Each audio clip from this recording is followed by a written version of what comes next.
Mesdames, Messieurs, bonjour, chers amis, bonjour. Nous allons assister à une émission de télévision scolaire qui est destinée aux élèves du 3e degré primaire, la bande dessinée.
Eh bien, je crois que les personnages de bande dessinée se reconnaissent à ce qu'ils sont dans une petite case. Qu'en pensez-vous?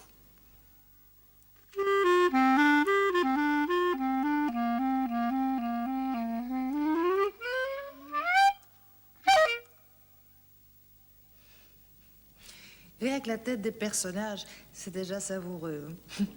Je me demande où il va les chercher.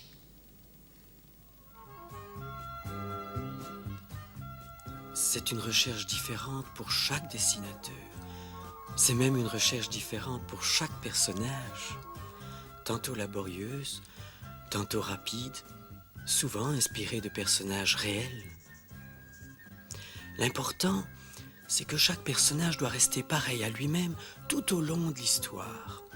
Chacun doit être reconnu du premier coup d'œil, qu'il soit de dos ou de face ou de profil. On commence donc par inventer les personnages avant même de dessiner la première page de leurs aventures.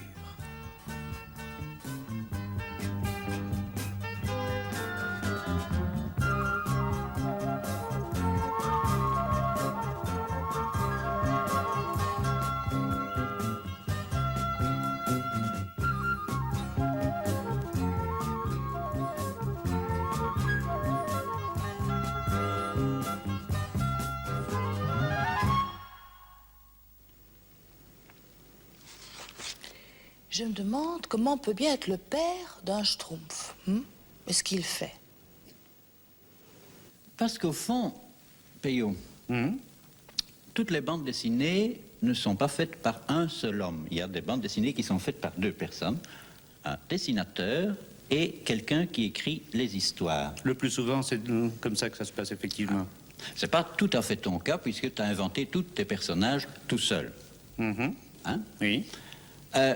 Seulement, on peut dire que Johan et Pirlouit ont aussi une certaine responsabilité dans la création des Schtroumpfs, par exemple. Une très grande responsabilité, puisque les Schtroumpfs sont nés dans cette histoire du Moyen-Âge, de Johan et Pirlouit, qui s'appelle d'ailleurs la flûte à six Schtroumpfs, et qui étaient des petits personnages qui étaient créés uniquement pour servir de personnages secondaires. Ils inventaient une flûte enchantée, et puis on n'en parlait plus.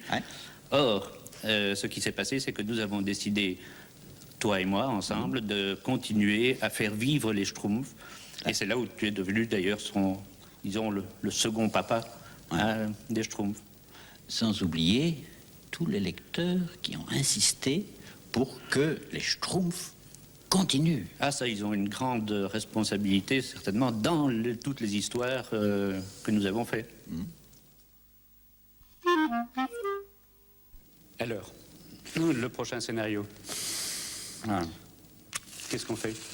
Bon, on vient de finir une histoire du Moyen-Âge. Oui, donc il faut changer d'atmosphère, de cadre. C'est mieux, non? Certainement. Alors, qu'est-ce que tu suggères? Je sais pas, qu'est-ce que tu penses de l'Égypte? L'Égypte ancienne, tu sais, le pharaon, Non, je ne marche pas tellement. Non, j'aurais préféré quelque chose plutôt, disons, la romantique. Alors. Oui, romantique, Oui. c'est bien, oui. Hein? Rome. Évidemment, il y a une autre série où il y a souvent des Romains qui sont... Oui, un peu, effectivement. Alors là, bon, changeons directement et passons à quelque chose d'anticipation, de terriblement moderne. Moderne. Oui. Oui, Ouais. Oui, mais Oui. et ça fait pas beaucoup de monde, tu crois? c'est l'inconvénient, évidemment. Beaucoup de personnages oui, dessinés, Bah, alors là, bon, carrément le désert. Le désert, eh ben, je ne suis pas chaud. Je suis pas chaud. Bah, si t'es pas chaud, alors prenons le froid. Si t'es pas Ouais. chaud pour le froid. Ben non. Non. Bon, ben, alors, écoute, je sais pas moi, une histoire qui se passerait chez les Schtroumpfs. Tu connais ce pays? Schtroumpfs? Oui. Encore Non, les... oui, bon. Non, alors là, bon, s'il faut se renouveler complètement, alors prenons un décor, mais tu sais, quelque chose de tout à fait inédit, Ouais. la tarte aux fraises. Tarte aux fraises.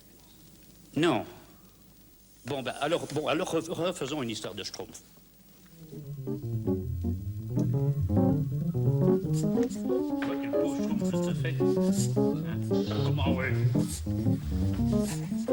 Parce que, c'est qu'il y a un truc.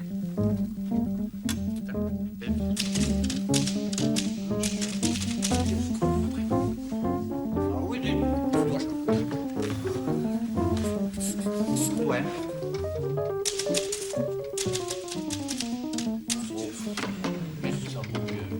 Marche pas, c'est pas ça.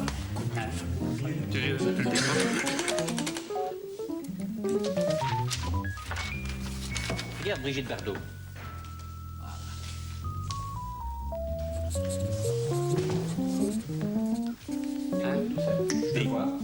Oui, mais non, regarde-moi. C'est la même.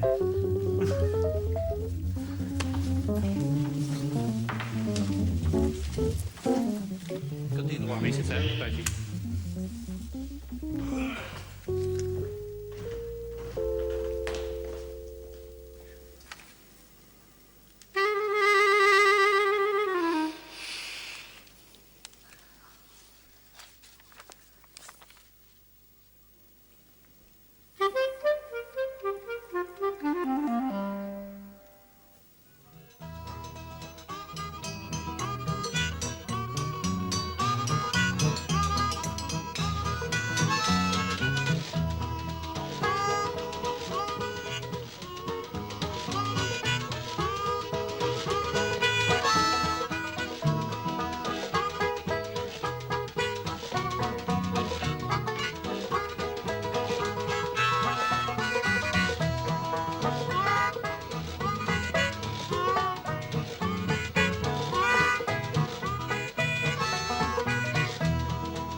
souris.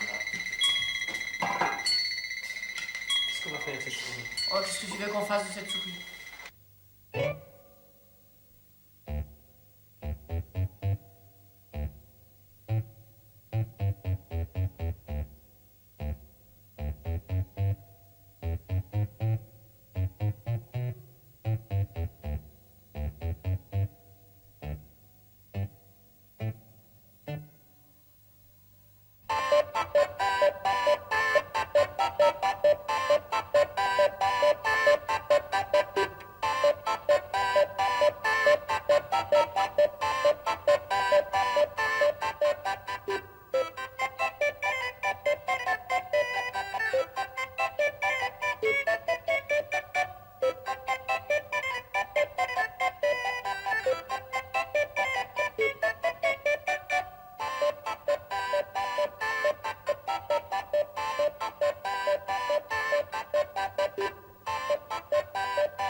français, allemand, espagnol,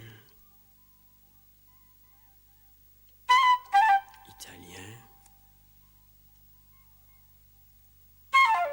néerlandais, suédois, finlandais, anglais. J'ai toujours admiré les gens qui parlent les langues étrangères. Mais bien écrire en une seule langue, c'est déjà pas si simple. D'abord, le texte doit être en français. C'est la moindre des choses. Pas d'argot non plus, bien sûr. Télé, ce n'est pas de l'argot? Peut-être, mais c'est trop familier, plutôt vulgaire. Dites télévision, comme tous les gens qui en font. Oui. Deuxième règle, le texte doit être assez précis. Bien faire comprendre ce qui se passe. Le mot ici est un peu vague. D'accord. Le texte doit aussi correspondre au caractère des personnages. Oui, les Schtroumpfs sont d'habitude plus gentils, plus spirituels aussi. Encore une règle. Le texte doit être le plus court possible. Laissez un peu de place au dessin, que diable. Voilà. Mais je crois que nous pouvons faire mieux. Cela pourrait être plus concis. Oui, c'est bien, mais je crois qu'on peut faire encore un peu plus ramassé. Pas mal, pas mal. Mais n'oublions pas que le texte doit indiquer la nuance exacte. C'est la deuxième règle. La plus utile peut-être. Le mot intrus n'est-il pas un peu agressif? Mais ici, l'agressivité convient. Oui, ou bien trop recherché, trop maniéré. Et déguerpir est un peu violent. Mais maintenant, cela me paraît un peu trop faible. Ce méchant chat ne va pas se laisser intimider par une simple recommandation. Mais ceci n'est pas mal. Mais parfois, on peut aussi s'exprimer rien que par un dessin. Après tout, c'est normal dans une bande dessinée. Et j'ai déjà entendu ça quelque part. Fine allusion. Si vous voulez, mais cette allusion égare. Elle introduit le lecteur en erreur, hors de l'action. On ne comprend pas très bien à quoi ça nous mène. Eh bien, soyons bande dessinée jusqu'au bout. Oui, vous avez raison. Et on peut parfois dire bien des choses sans utiliser un seul mot écrit.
Mais moi, je retiens ceci.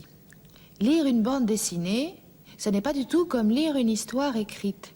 C'est à la fois écouter et regarder, attentivement regarder tous les détails. C'est comme un film avec des vues fixes. Les auteurs ont dû choisir le meilleur moment et arrêter l'action à l'instant le plus décisif. C'est pour ça que les personnages des bandes dessinées vivent dans des cases. Et leurs pensées, leurs paroles sont aussi dans des sortes de cases, des bulles. On dit aussi des phylactères. Et si on leur supprime leur texte, ils n'expriment plus rien. Ou plutôt, ils n'expriment que leurs propres sentiments. Mais qu'est-ce qu'ils font, ces deux-là?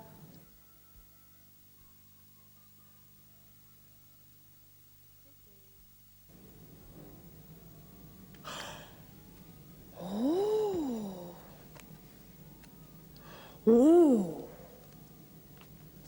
Oh! Tch! Ah bon? Ah ben, j'aime mieux comme ça, quand même, hein? Bon, ben, je crois qu'il est temps de terminer l'émission, hein. Au revoir.